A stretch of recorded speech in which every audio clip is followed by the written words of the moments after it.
Hello and welcome to this new video on how to update Google Maps. So if you are new here, subscribe and press the notification bell icon so you don't miss any upcoming further videos. Now let's get started. So firstly, you need to open the Play Store or any application from where you have downloaded that Google Map application.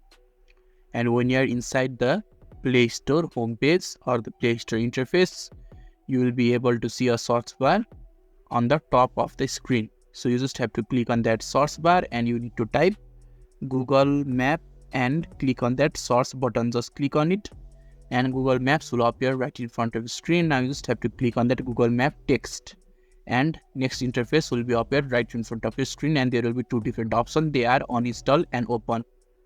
So if there was an update in Google Map, then instead of open there would be an update button.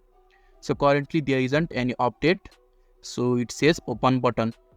So if there is an update scheduled, then you can just go to the Play Store and follow the instruction, and instead of open button there will be an update button. You can click on that update button and you will be able to update your Google Map. So this is how to easily update Google Maps. So if this video is helpful to you, don't forget to leave a like button. Thank you.